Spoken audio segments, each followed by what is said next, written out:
I'm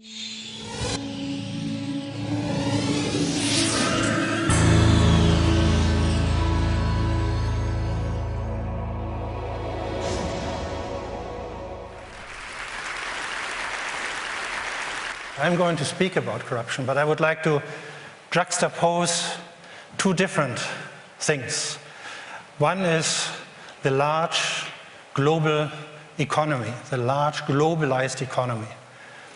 And the other one is a small and very limited capacity of our traditional governments and their international institutions to govern, to shape this economy. Because it is this asymmetry which creates basically failing governance. Failing governance in many areas, in the area of corruption, in the area of destruction of the environment, in the area of exploitation of women and children, in the area of climate change, in all the areas in which we really need a capacity to reintroduce the primacy of politics into the economy which is operating in a worldwide arena. And I think corruption and the fight against corruption and the impact of corruption is probably one of the most interesting ways to illustrate what I mean with this failure of governance. Let me talk about my own experience. I used to work as the director of the World Bank office in Nairobi for East Africa. At that time, I noticed that corruption, that grand corruption, that systematic corruption was undermining everything we were trying to do. And therefore, I began to not only try to protect the work of the World Bank, our own projects, our own programs against corruption, but in general, I thought we need a system to protect the people in this part of the world from the ravages of corruption. And as soon as I started this work, I received a memorandum from the World Bank, from the legal department first, in which they said, you are not allowed to do this. You are meddling in the internal affairs of our partner countries. This is forbidden by the charter of the World Bank. So I want you to stop doing this. In the meantime, I was chairing donor meetings, for instance, in which the various donors, and many of them like to be in Nairobi. It is true, it is one of the unsafest cities of the world, but they like to be there because the other cities are even less comfortable. And in these donor meetings, I noticed that many of the worst projects which were put forward by our clients, by the governments, by promoters, many often representing the suppliers from the north, that the worst projects were realized first. Let me give you an example. A huge power project, $300 million, to be built smack into one of the most vulnerable and one of the most beautiful areas of Western Kenya. And we all noticed immediately that this project had no economic benefits. It had no clients, nobody would buy the electricity there, nobody was interested in irrigation projects. To the contrary, we knew that this project would destroy the environment, it would destroy riparian forests, which were the basis for the survival of nomadic groups, the Samburu and the Turkana in this area. So everybody knew this is not a useless project, this is an absolutely damaging, a terrible project, not to speak about the future indebtedness of the country for these hundreds of millions of dollars, and the siphoning off of the scarce resources of the economy from much more important activities like schools, like hospitals, and so on. And yet, we all rejected this project. None of the donors was willing to have their name connected with it, and it was the first project to be implemented. The good projects, which we as donor community would take under our wings, they took years. We had to do many studies, and very often they didn't succeed. But these bad projects, which were absolutely damaging for the economy, for many generations, for the environment, for thousands of families who had to be resettled, they were suddenly put together by consortia of banks, of supplier agencies, of insurance agencies like in Germany, Hermes and so on. And they came back very, very quickly, driven by an unholy alliance between the powerful elites in the countries there and the suppliers from the north. Now these suppliers were our big companies. They were the actors of this global market, which I mentioned in the beginning. They were the Siemenses of this world, coming from France, from the UK, from Japan, from Canada, from Germany. And they were systematically driven by systematic large-scale corruption. I mean, we are not talking about $50,000 here or $100,000 there or $1 million there. No, we are talking about $10 million, $20 million on the Swiss bank accounts, on the bank accounts of Liechtenstein, of the presidents, the ministers, the high officials in the parastatal sectors. This was a reality which I saw, and not only one project like that. I saw, I would say, over the years I worked in Africa, I saw hundreds of projects like this.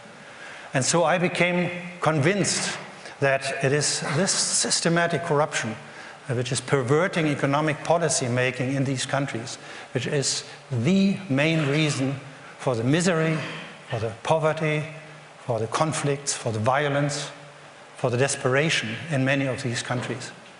I mean, that we have today more than 1 billion people below the absolute poverty line, that we have more than 1 billion people without proper drinking water in the world, twice that number, more than 2 billion people without sanitation and so on, and the consequent illnesses of mothers and children. Still child mortality of more than 10 million people every year, children dying before they are 5 years old. The cause of this is to a large extent grand corruption. Now, why did the World Bank not let me do this work? I found out afterwards, after I left under a big fight, the World Bank, the reason was that the members of the World Bank thought that foreign bribery was okay, including Germany. In Germany, foreign bribery was allowed. It was even tax deductible. No wonder that most of the most important international operators in Germany, but also in France, in UK, in Scandinavia, everywhere, systematically bribed. Not all of them, but most of them. And this is the phenomenon which I call failing governance. Because when I then came to Germany and started this little NGO here in Berlin at the Villa Borsig, we were told, you cannot stop our German exporters from bribing because we will lose our contracts. We will lose to the French, we lose to the Swedes, we lose to the Japanese. And therefore, there was indeed a prisoner's dilemma, which made it very difficult for an individual company, an individual exporting country, to say, we are not going to continue this deadly, disastrous habit of large companies to bribe. So this is what I mean with a failing governance structure, because even the powerful government which we have in Germany comparatively was not able to say, we will not allow our companies to bribe abroad. They needed help. And the large companies themselves had this dilemma. Many of them didn't want to bribe. Many of the German companies, for instance, believe that they are really producing a high-quality product at a good price, so they are very competitive. They are not as good in bribing as many of their international competitors are. But they were not allowed to show their strengths because the world was eaten up by grand corruption.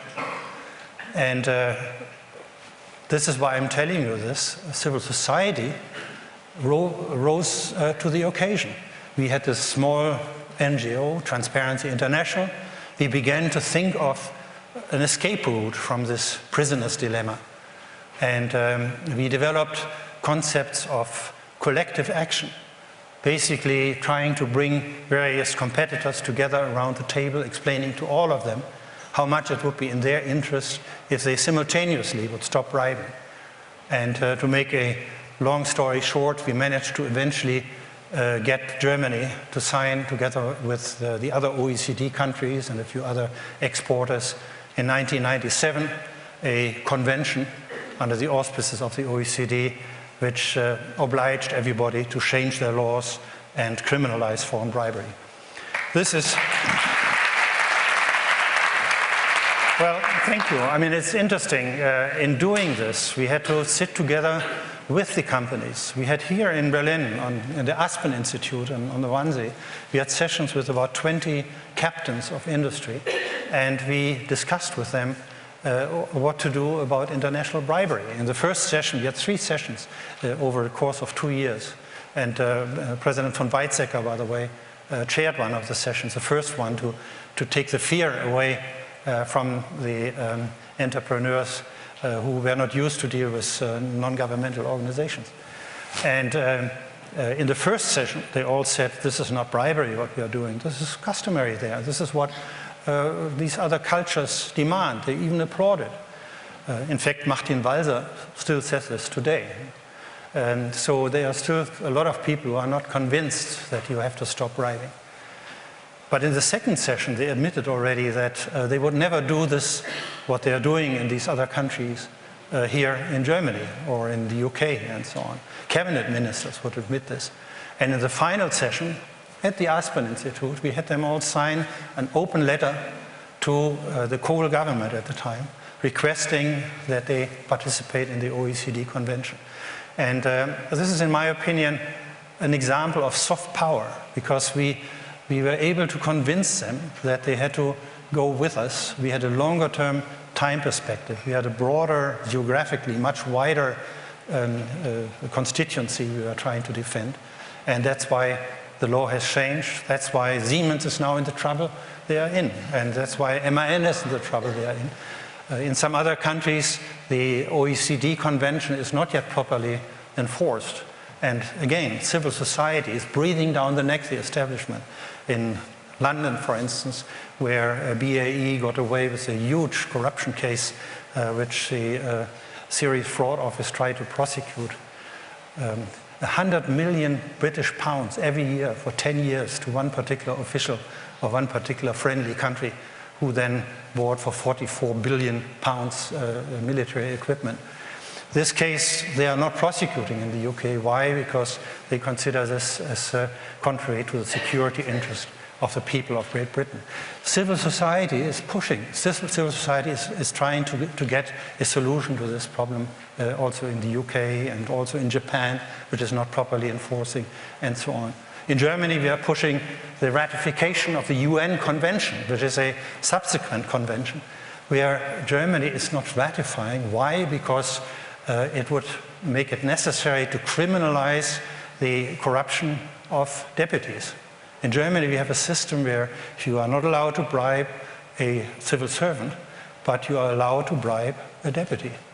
This is, under German law, allowed. And the members of our parliament don't want to change this. And this is why they can't sign the UN Convention against foreign bribery. One of the very, very few countries which is preaching honesty and good governance everywhere in the world, but not able to ratify a convention which we managed to get on the books with about 160 countries all over the world. I see my time is ticking. Let me just try to draw some conclusions what has happened. I mean, I believe that what we managed to achieve in fighting corruption, one can also achieve in other areas of failing governance. By now, the United Nations is totally on our side. The World Bank has turned from Saulus to Paulus. Under Wolfenson, they became, I would say, the strongest anti-corruption agency of the world. Most of the large companies are now totally convinced that they have to put in place very strong codices against bribery and so on. And this is possible because civil society joined the companies and joined the government in the analysis of the problem, in the development of remedies, in the implementation of reforms, and then later in the monitoring of reforms. Of course, if civil society organizations want to play that role, they have to grow into this responsibility. Not all civil society organizations are good. The Ku Klux Klan is an NGO. So we must be aware that civil society has to shape up itself. They have to have a much more transparent financial governance. They have to have a much more participatory governance in many civil society organizations. We also need much more competence of civil society leaders. This is why we have set up the Governance School and the Center for Civil Society here in Berlin, because we believe most of our educational and research institutions in Germany and continental Europe in general do not focus enough yet on empowering civil society, training the leadership of civil society. But what I'm saying from my very practical experience, if civil society does it right and joins the other actors, in particular governments and their international institutions, but also large international actors, particularly those which have committed themselves to corporate social responsibility, then in this magical triangle between civil society, government, and private sector, there is a tremendous chance for all of us to create a better world. Thank you.